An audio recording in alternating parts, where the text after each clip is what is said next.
बात बांग्लादेश की कर लेते हैं। बांग्लादेश में शेख हसीना के इस्तीफे के बाद भी हिंसा लगातार जारी है। बांग्लादेश में अब हिंदू मंदिर और हिंदुओं के घर उग्रवादियों के निशाने पर नजर आ रहे हैं। उपद्रवी लगातार इनको अपना निशाना बना रहे हैं। वहां से कई ऐसी तस्वीरें भी सामने आई हैं जिनमें कई मंदिरों में आग की लपटें दिखाई दे रही हैं, जबकि कई हिंदुओं के घरों को भी निशाना बनाया गया है। पंचगढ़ में हिंदुओं की दुकानों और घरों पर हमला किया गया। एक ही जिले में 12 घरों को आग लगा दी गई, जबकि दिनाजपुर में 10 घरों को उपद्रवियों ने जला दिया। खबर है कि लक्ष्मीपुर में 300 लोगों ने एक साथ हिंदुओं के घरों पर हमला बोल दिया है। उधर इस्कॉन मंदिर में भी तोड़फोड़ की गई है, जिसकी वीडियो सामने आई है। इस्कॉन ने दावा किया है कि कई मंदिरों में आग लगा दी गई है।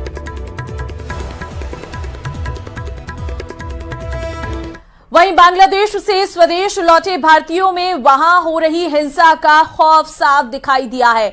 बांग्लादेश से लौटे भारतीयों ने वहां का हालात जो है वो बयां किए हैं।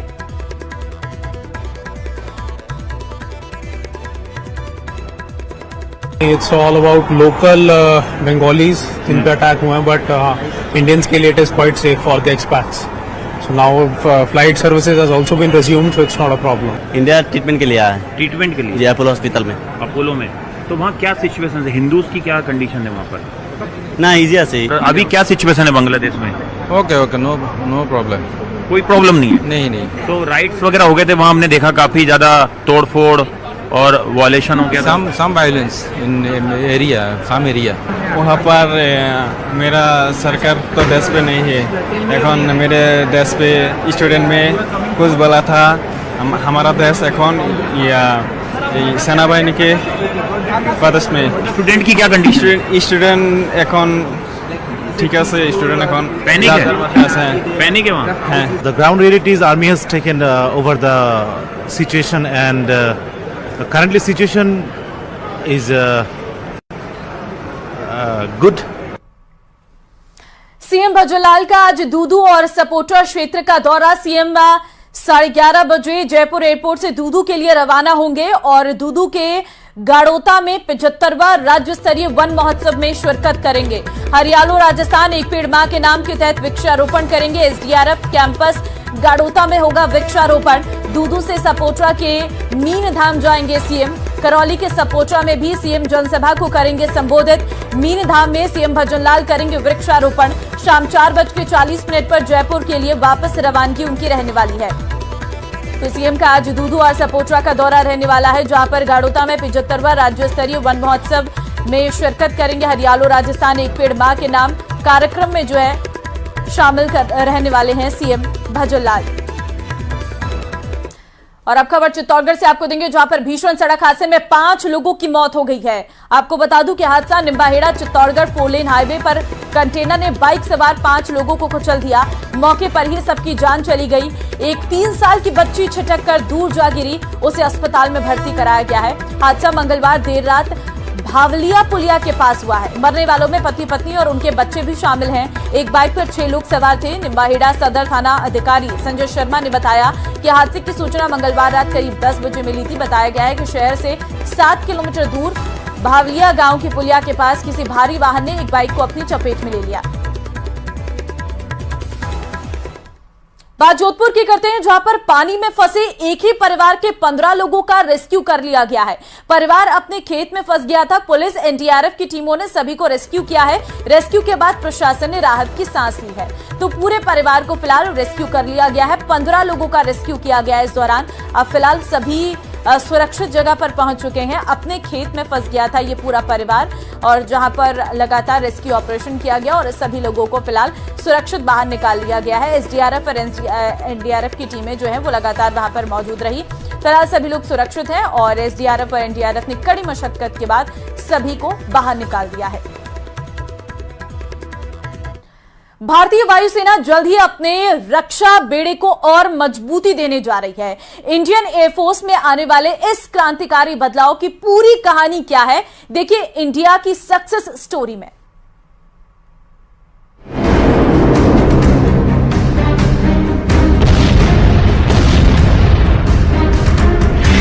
क्रांतिकारी बदलाव की ओर भारतीय वायुसेना। दुश्मन के खिलाफ नए चक्रव्यूह की तैयारी। वायुसेना को जल्द मिलेंगी 200 स्वदेशी मिसाइल।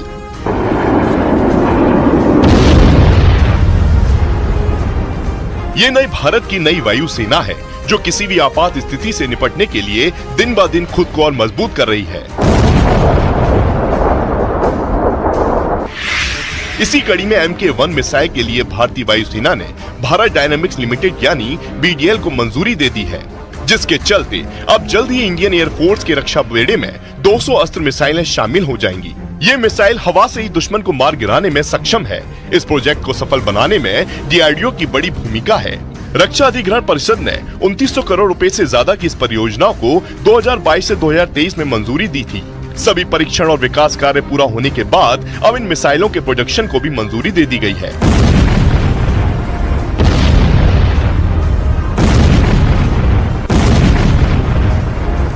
अस्त्र मिसाइल को रूसी मूल के सुखोई 30 और स्वदेशी तेजस लड़ाकू विमान दोनों पर तैनात किया जाएगा। भारतीय वायुसेना मिसाइलों के लिए कई स्वदेशी परियोजनाओं में मदद कर रही है। ऐसी 3 से 4 परियोजनाएं पूरी होने वाली हैं। इनमें हवा से जमीन पर मार करने वाली मिसाइलें भी शामिल हैं।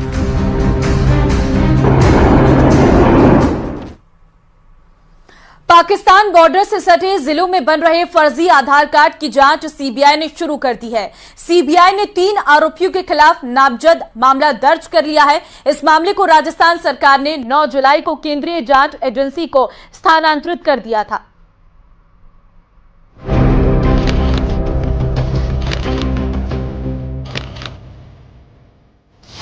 फर्जी आधार कार्ड मामले में सीबीआई जांच शुरू।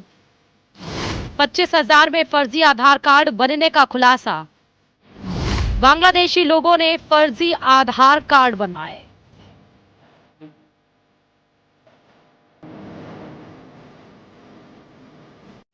न्यूज 18 राजस्थान ने हाल ही में एक रिपोर्ट के जरिए दिखाया था कि कैसे सांचौर में पाकिस्तान बॉर्डर से सटी सीमाओं पर फर्जी आधार कार्ड बनाए जा रहे थे, जिनमें छोटे बच्चों के फिंगरप्रिंट और रेटिना को स्कैन का इस्तेमाल किया जा रहा था। इस मामले में सीबीआई ने अब जांच तेज कर दी है। राजस्थान में कथित तौर पर 25,000 रुपए में जाली दस्तावेजों और फिंगरप्रिंट का इस्तेमाल करके फर्जी आधार कार्ड बनाने वाले एक गिरोह के 3 लोगों के खिलाफ सीबीआई ने एफआईआर दर्ज की है। अधिकारियों ने कहा कि बड़े पैमाने पर चल रहे इस रैकेट की शुरुआती जांच में सामने आया है कि फर्जी आधार कार्ड बनाने के लिए स्कूली बच्चों की उंगलियों के निशान और रेटिना स्कैन के साथ साथ पैर की उंगलियों के निशान का भी इस्तेमाल किया गया है।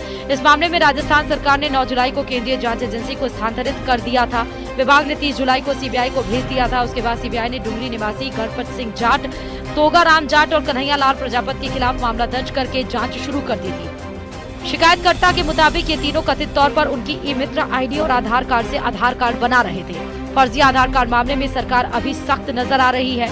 मामला विधानसभा में उठने के बाद सरकार ने भी पिछले 1 साल में बने फर्जी आधार कार्ड की जांच करवाने का फैसला लिया है। सभी जिला कलेक्टर को मॉनिटरिंग करने के निर्देश भी दे रखे हैं। फर्जी आधार कार्ड का मामला इसलिए भी चिंता का सबब है क्योंकि सीमावर्ती इलाकों से घुसपैठ की घटनाएं सामने आती रही हैं। शक है कि इस फर्जीवाड़े की जड़ें देश के दुश्मनों तक न फैली हो। फर्जी आधार कार्ड मामले में सीबीआई ने अब एंट्री कर दी है और सीबीआई की एंट्री के बाद में 3 आरोपियों को नामजद करके उनके ऊपर कार्रवाई की जा रही है। देखने वाली बात यह है कि हालांकि 3 आरोपी अभी भी जो है फरार हैं और मौके पर जो है ये मित्र को सीज कर दिया गया है। वहीं सीबीआई ने जो है पिछले 1 साल में कितने आधार कार्ड बनाए उसको लेकर जो है जांच कमेटी बनाई गई है और इसको जो है अब जितने आधार कार्ड बने उनका जो है भौतिक सत्यापन भी किया जाएगा। हालांकि पूरा विषय जांच का है, जांच के बाद ही इसका जो खुलासा हो पाएगा। कैमरा पर्सन के साथ में न्यूज 18 के लिए प्रतीक सोलंकी। राजस्थान क्रिकेट एसोसिएशन की पिछली कमेटी के कार्यकाल में महाभ्रष्टाचार का खुलासा हो रहा है। आरसी एडहॉक कमेटी की ओर से कराई गई जांच रिपोर्ट में खेल और खिलाड़ियों के नाम पर भारी अनियमितताएं बरतने से पर्दा उठ रहा है और अब सरकार जांच रिपोर्ट के आधार पर दोषियों को जेल के सलाखों के पीछे भेजने की तैयारी कर रही है। देखिए रिपोर्ट।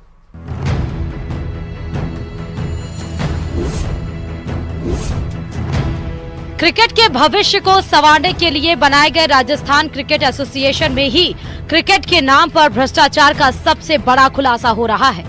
अक्सर विवादों में रहने वाली पिछली राजस्थान क्रिकेट एसोसिएशन की कमेटी ने अपने कार्यकाल में खेल के मैदान से लेकर खिलाड़ियों के कल्याण तक जमकर भ्रष्टाचार किया है।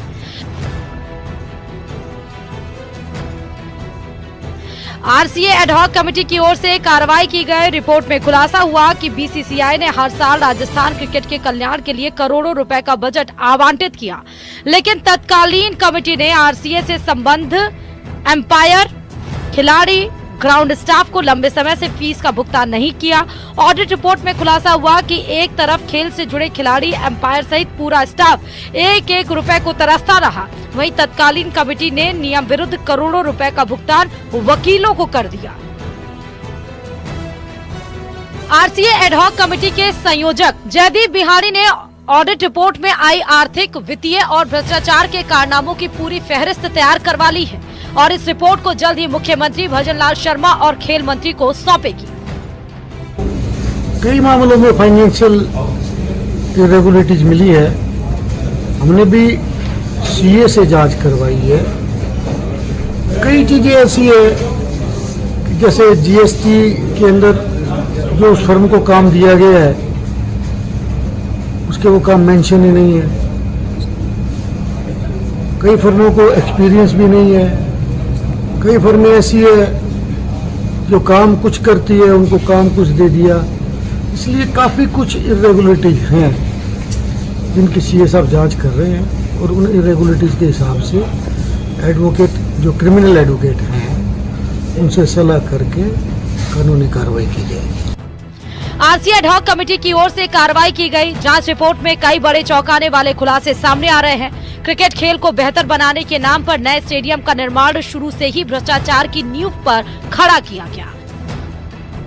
चौप स्टेडियम के निर्माण का कार्य ऐसी कंपनी को सौंपा गया जिसके पास भवन निर्माण का कोई अनुभव ही नहीं। सड़क निर्माण करने वाली छत्तीसगढ़ की एक कंपनी को पूरे स्टेडियम की निर्माण की जिम्मेदारी नियम विरुद्ध तरीके से सौंप दी गई। स्टेडियम निर्माण के टेंडर से शुरू हुआ भ्रष्टाचार लगातार बढ़ता रहा और जो काम कंपनी को 300 करोड़ रुपए के टेंडर में आवंटित किया गया, उसी कंपनी को नियम विरुद्ध लाभ पहुंचाने के लिए उसी स्टेडियम के निर्माण काम की लागत बढ़ाकर 500 करोड़ रुपए तक कर दी गई। जांच रिपोर्ट में क्रिकेट मैचों के आयोजन में भी भारी अनियमितताएं सामने आई हैं। One day international, Indian Premier League और राजस्थान प्रीमियर लीग के आयोजनों में भी बड़ी धांधली की गई है। इन मैचों के लिए तत्कालीन आरसीए कमेटी ने मैचों से संबंधित इवेंट के टेंडर जिन कंपनियों को सौंपे थे, उन कंपनियों ने फर्जी सिस्टर कंसर्न कंपनियों के जरिए काम करवाया।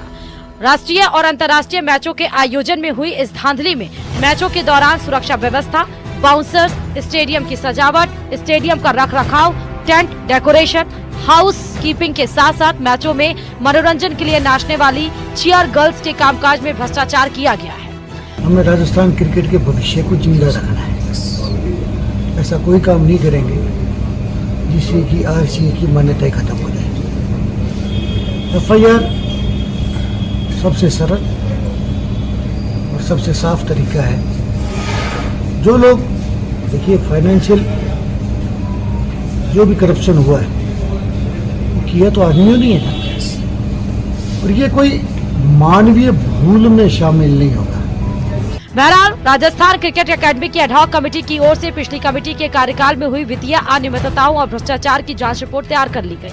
भ्रष्टाचार में लिप्त दोषियों के खिलाफ एडहॉक कमेटी मुकदमा दर्ज करवाएगी। वहीं बीसीसीआई की ओर से खेल और खिलाड़ियों के कल्याण की राशि में हुई लूट खसोट की जांच के लिए केंद्र सरकार की सीबीआई, प्रवर्तन निदेशालय जैसी एजेंसियों को भी जाँच करने के लिए पत्र लिखने की तैयारी की जा रही है। न्यूज 18 राजस्थान के लिए जयपुर से राकेश शर्मा की रिपोर्ट।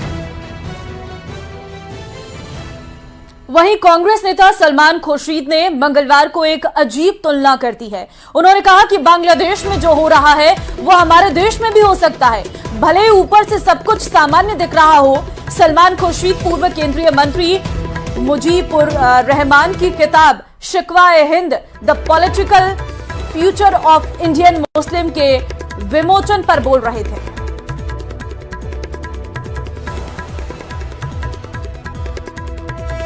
तो किताब के विमोचन समारोह में बोले सलमान खुर्शीद। बांग्लादेश हिंसा पर उनका अजीबोगरीब बयान सामने आया है और अब इस बयान के तमाम मायने निकाले जा रहे हैं। भारत में भी बांग्लादेश जैसा हो सकता है, सलमान खुर्शीद की तरफ से कहा गया है।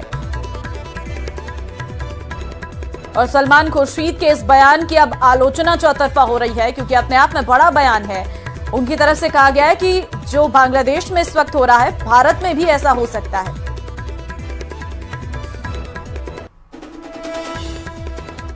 और सलमान खुर्शीद के बयान पर बीजेपी नेता शहजाद पूनावाला पलटवार किया है। उन्होंने कहा है कि लोगों को भड़काने की कोशिश कर रही कांग्रेस।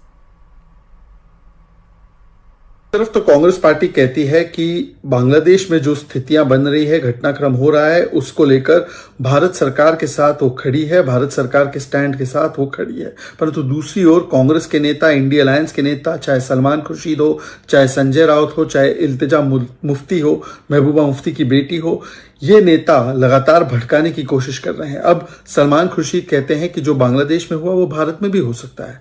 क्या ये भड़काने की कोशिश की जा रही है? क्या ये किसी को आइडिया देने की कोशिश की जा रही है? प्रदेश भर में इंद्रदेव की मेहरबानी की वजह से भले ही मेघराज झमाझम बरस रहे हैं, लेकिन इस झमाझम बारिश के दौर में भी पेयजल संकट के कारण जलदाय विभाग के इंजीनियर्स की नींद हराम हो रही है।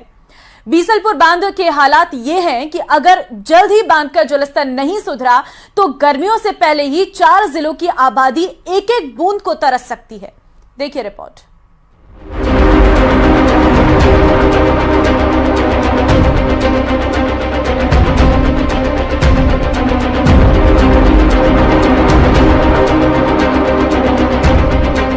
प्रदेश में झमाझम बारिश की वजह से नदी नाले उफान पर हैं, तो कहीं भारी बारिश के कारण बाढ़ के हालात भी बने हुए हैं। लेकिन बीसलपुर बांध की प्यास नहीं बुझ पाई है। टोंक और अजमेर में रिकॉर्ड तोड़ बारिश के कारण सभी बांध, तालाब, ताल, नदी, नाले सब उफान पर हैं। लेकिन स्थानीय बारिश का पानी बीसलपुर की प्यास बुझाने में नाकाम रहा है। दरअसल बीसलपुर बांध में पानी का भराव इसके कैचमेंट एरिया के जरिए ही होता है। बांध का कैचमेंट एरिया का क्षेत्रफल चित्तौड़गढ़, राजसमंद, उदयपुर, भीलवाड़ा, बूंदी, अजमेर, टोंक, केकड़ी जिलों के 27,836 वर्ग किलोमीटर में फैला हुआ है। जब इन सभी जिलों में अच्छी बारिश होती है तो कैचमेंट एरिया के माध्यम से बांध में पानी पहुंचता है। कैचमेंट एरिया के बड़े हिस्से को अभी अच्छे मानसून का इंतजार है। बीसलपुर बांध में जल भराव के लिए भीलवाड़ा के मेनाल से निकलने वाली मेनाली नदी, चित्तौड़गढ़ जिले की बेड़च नदी, राजसमंद से निकलने वाली बनास नदी, चित्तौड़गढ़ जिले की कोठारी नदी, अजमेर जिले की खारी और डाई नदियों में जबरदस्त उफान आने पर ही बीसलपुर बांध में पानी पहुंचता है। जैसा सभी को विदित है कि इस समय बीसलपुर में जो त्रिवेणी नदी से जहाँ से पानी आता है, तो नदी से पानी नहीं मिल पा रहा है बीसलपुर को। तो करीब 310 मीटर का उसका लेवल चल रहा है और अगर वहाँ बरसात नहीं होती है या कम होती है तो इस पानी को हम नवंबर तक ही सप्लाई कर पाएंगे। तो यदि बरसात होती है, पानी आता है जब, तो आगे उस हिसाब से प्लान करेंगे। नहीं तो फिर इस पर ये उच्च स्तर पर निर्णय करवाएंगे कि इसमें पानी की कटौती की जाए या अल्टरनेट दे दिया जाए, जो भी है इस पर निर्णय करवाएंगे। बीसलपुर बांध की पानी की आवक के रिकॉर्ड पर नजर डालें तो 85% पानी की आवक अगस्त और सितंबर महीने में होती रही है। इसके लिए पहले कैचमेंट एरिया पूरी तरह से रिचार्ज हो जाता है, लेकिन इस बार बांध का कैचमेंट एरिया ही रिचार्ज नहीं हो पाया। ऐसे में बांध में पानी पहुंचने की उम्मीद भगवान भरोसे ही रह गई। जलदाय विभाग के इंजीनियर इसलिए परेशान हैं क्योंकि बीसलपुर बांध में मौजूदा जल स्तर के हिसाब से दिसंबर 2024 तक ही पेयजल आपूर्ति की जा सकती है। बीसलपुर बांध में जल भराव की कुल क्षमता 38.5 टीएमसी है और अब बांध में करीब 13 टीएमसी पानी ही बचा है। एनजीटी के आदेशानुसार बांध में करीब 8 टीएमसी पानी जलीय, जंतु और पर्यावरण की दृष्टि से बचाना अनिवार्य है, यानी करीब 5 से 6 टीएमसी पानी से ही राजधानी जयपुर जिले की ग्रामीण और शहरी आबादी, अजमेर जिले, केकड़ी, दूदू, टोंक सहित दौसा जिले की आबादी को पेयजल सप्लाई करनी है। बांध में मौजूदा जल स्तर से सिर्फ दिसंबर तक की पानी सप्लाई किया जा सकता है। इन सभी जिलों को पेयजल आपूर्ति दिसंबर तक करने के लिए बांध से पानी सप्लाई की कटौती शुरू कर दी गई है। बांध से भीषण गर्मियों में जहां 560 MLD पानी प्रतिदिन जयपुर के लिए जा रहा था, उसमें अब कटौती करते हुए 500 MLD तक पहुंचा दिया गया है। 110.70 तो लेवल अभी कम है काफ़ी, और यदि यही लेवल रह जाता है तो फिर तो काफ़ी कुछ रिडक्शंस करने होंगे, कटौती करनी होगी पानी जयपुर में, अजमेर में, सभी लेवल्स पर कटौती करनी होगी। उसके लिए मीटिंग होनी है। बेसिकली 2 फ्रंट पे प्रयास होंगे। पहला तो है कि बीसलपुर से हमारे को जितना पानी ले रहे हैं, विड्रॉल कर रहे हैं, उसको हमें कम करना होगा। और हमारे जो लोकल सोर्सेज हैं, ट्यूबवेल्स हैं, उनको स्ट्रेंथन करके जो एग्जिस्टिंग है उनसे तो प्रोडक्शन लेना ही है, हो सकता है कुछ और ड्रिलिंग वगैरह भी करके पानी को ऑगमेंट करना पड़ेगा। बीसलपुर बांध पर राजधानी सहित सभी जिलों की 70% से ज्यादा आबादी निर्भर है और उतना पानी ना तो कंटिजेंसी प्लान में लाया जा सकता है और ना ही बीसलपुर बांध के मौजूदा जल स्तर से लाया जा सकता है। ऐसे में सरकार के सामने गर्मियों से पहले ही पानी का संकट भरी सर्दियों में ही पसीने ला सकता है।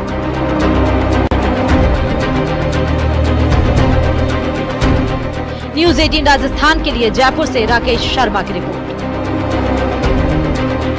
आगे बढ़ते हैं। झुंझुनू की खेतड़ी नगर पुलिस और डीएसटी नीमका थाना ने संयुक्त कार्रवाई करते हुए भारी मात्रा में अवैध शराब जब्त की है। साथ ही एक आरोपी को भी गिरफ्तार किया है। पुलिस ने छापेमारी की कार्रवाई खेतड़ी नगर थाना इलाके में की है। एएसआई विजय भटिया के मुताबिक मुखबिर की सूचना पर देवता ढाणी बाढ़ान के रास्ते पर पहुंचे, जहां मुर्गी फार्म के सामने एक दुकान में शराब बेची जा रही थी। पुलिस ने वहां मौजूद देवेंद्र नाम के शख्स से जब लाइसेंस के बारे में पूछताछ की तो वहां रखी सभी शराब अवैध निकली, जिसके बाद पुलिस ने आरोपी देवेंद्र कुमार को गिरफ्तार कर लिया है। पुलिस ने दुकान में रखी 26 पेटी देशी शराब, 7 पेटी बियर और 17 लीटर अंग्रेजी शराब जब्त की है। साथ ही आरोपी के खिलाफ केस दर्ज कर लिया है। रोड पर एक व्यक्ति दुकान के अंदर अंग्रेजी शराब, बियर व देसी शराब अवैध रूप से बेच रहा है। इस पर मन एसआई विजय सिंह मैं जाब्ता ने मौके पर पहुंचकर जांच की तो वहां पर दुकान के अंदर मिले व्यक्ति का नाम पता पूछा तो अपना नाम देवेंद्र कुमार पुत्र अशोक कुमार जाति दानक निवासी मोहनपुर हरियाणा होना बताया। जिसने दुकान के अंदर शराब अंग्रेजी शराब के बोतल अद्धे पवे सजाकर तथा नीचे कार्टून बियर के और देसी शराब के रखकर बेच रहा था, बेचने के लिए रखी हुई थी। व्यक्ति को लाइसेंस पूछा तो कहा लाइसेंस नहीं है। और चलिए इस बुलेटिन में फिलहाल के लिए बस इतना ही। आगे आप देखिए 100 गांव 100 शहर। नमस्कार।